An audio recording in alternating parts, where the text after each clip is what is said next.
Hey friends, this is Dolynny TV. Glad to have you aboard this evening as we get set up to discuss the latest from Edmonton Oilers training camp today and something else, a major milestone in Edmonton Oilers country as we saw the Community Foundation cross a pretty massive milestone today. So with that, I want to get underway by saying if you're new to the channel, consider hitting the subscribe button here on the channel. Love to have you aboard for what's going to be an absolutely incredible season. One, which Brian Lawton on 630 Chad's Oilers Now with Bob Stauffer tonight predicted will result in the Oilers winning the Cup. He had the same result last year, came up 2 goals shy, so make of it what you will. That said, I want to start this evening simply with a follow-up there from Jack Michaels on the Oilers Community Foundation tweet from earlier today announcing today $100 million has been invested into oil country since the foundation was established in 2001. That's a sizable chunk of money coming from kind of the offshoots, I guess you could say, of a pro hockey team in a small market traditionally in terms of population size like Edmonton. The impact it's had across the province is truly unfathomable to this day. So what I want to follow up on here is Jack Michaels, and I'll talk why, and this might not be for you, and that's fine. Skip ahead is what I'm going to tell you, but this is something I want to touch on tonight. Is unreal work by the foundation over the last 2 decades. Quality people who have worked tirelessly to tap into the communal spirit of this city and this province, whose people's generosity seemingly knows no bounds. This is hats off. The Oilers Community Foundation, yes, the Oilers are a key contributor to that, but again, it comes down to you, me, and everybody else that over the years has supported either the 50-50s, whatever the case might be. Any Oilers Community Foundation fundraiser, anybody that supported that has been part of this important impact in the community, and obviously it goes to speak to just how amazing the province of Alberta Oilers fans and, of course, our great city of Edmonton is when it comes to stepping up for the community. So just a little hats off there today too. And I do want to also touch, as we get a season officially underway on the ice for the first time, just listening to Bob Stauffer and kind of how the Oilers are putting no salary cap on the research and development side of the organization, and the discussion with Brian Lawton tonight just about how this is a team acting like a mega market team. It's just one thing you got to appreciate, and I had this discussion. You see the hair's freshened up, so you know where I've been today. I had this discussion today while I was getting my haircut, simply saying, like, every day you just grow a greater appreciation for kind of all the things around you, the people around you, the things in your life. And it's as we start a new hockey season, I just want to say how appreciative I am as an Oilers fan, as a hockey fan, and of course as an Albertan, simply to have Daryl Cates as the Edmonton Oilers owner. He has done so many incredible things in Edmonton during his time as owner, obviously helping getting the building built and everything that's followed from that. I know there was a lot of flack early on about how the building was built, the funds and all that, but you look at how it's been used, you look at how it functions, everything that's been able to happen since because of it, and of course all the other stuff on ice product that Daryl Cates is allowing the team to do is just absolutely incredible, and it's really something you got to be appreciative of as we start a new hockey season. So that's where I wanted to begin tonight. With that, we move into the Oilers news today.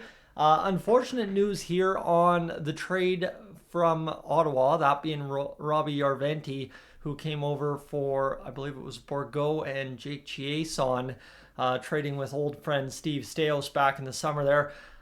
Basically, Yarventi's banged up. He's got a little bit of a knee injury. This quote from Chris Knobloch will explain it for you. He wanted to push through and be out there for camp, but we decided to give him rest. The knee he had surgery on isn't the issue. It is the other knee from just overcompensation. He will be back on the ice in a week or two. So to follow up what we were discussing last night about, like another injury in camp, or maybe already an injury we just haven't heard publicized until today in Yarventi, could really jeopardize kind of how the Oilers are trying to build up this split squad game against Calgary. That was that weird little line I think if you flash back to my graphic here, if I go up here and find it right here, yeah, this one right here from last night's video, you see I had in injury updates, I had the Calgary split squad game on there, which first glance, what? Why would that be on there? That's not a player or a personnel. Well, that is simply because something like an injury to Yarventi that we've now found out about today impacts that split squad game. And while I've heard rumors and stuff, I have not had enough time today to prepare for stuff, and I've got stuff to get ready for my trip up to Edmonton this weekend to hopefully see you all down at Fan Day during Sunday and get ready for the preseason game later that night.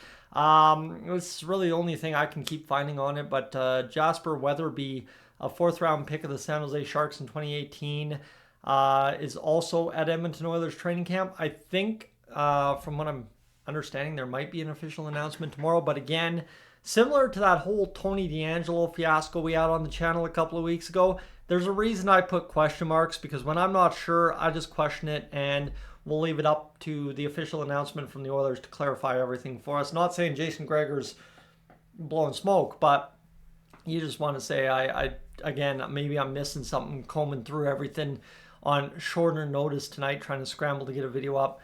My apologies. Again, nothing's ever going to be perfect when you do it yourself, but at the end of the day, hey, we're going to see what the Oilers say tomorrow, and that will be that. As we also move on, I want to touch on Darnell Nurse. Again, like I said, I haven't had a great chance to try and find everything, and I can wait and try and find it. And I've gone through all my lists and stuff to try and find what I'm looking for that I saw earlier, and I can't. So I'm just going to give up and tell you right now. Darnell Nurse is on the ice. He participated today. Sounds like he was a full participant.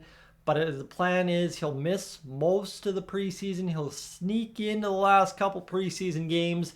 And head coach Chris Knobloch expects him to be fully ready for the start of the season. I caution, it's the Oilers, not the Ken Holland era Oilers. It's the Oilers, where if you expect him to be ready, maybe lessons learned, it might be more of a Matthias Ekholm situation where, Travis Dermott does get signed, Brett Kulak plays second line defense for you in the season opener, and Travis Dermott sneaks into a game, and Darnell Nurse sneaks in game number 2 or 3 like Matthias Ekholm did last year. That's what I'm expecting out of the start of this Edmonton Oilers season, at least. Just trying to compensate for how it's been in the past, right? I don't say Chris Knobloch's lying outright, but you just know how it tends to go around in oil country, and I'm just hoping that at least we have some backup in that front. Maybe, potentially, if Dermott looks good enough, to sign him and get him in there for a game or two early on in the season. If Nurse, whether he starts the season or not, or just needs a rest, we'll see what happens here, friends. So that's your updates today. I'm sure there's plenty of other things you can read about, like the line combinations and everything, but I'm going to be honest with you, don't put too much stock in anything yet. We'll have full line combinations as we get on to Saturday, skating ahead of Sunday. Maybe Patrick, Brandon, and I over down there at Rogers Place for you will have the line combinations as we get into Winnipeg. Who knows? We'll have fun with it. We'll see where it goes as we evolve training camp, but that's your news. That's your updates. Thanks for being aboard here this afternoon, this evening, this morning, depending when you're tuning in to the channel here on Dolynny TV. Thanks for being aboard. I am up on out of here.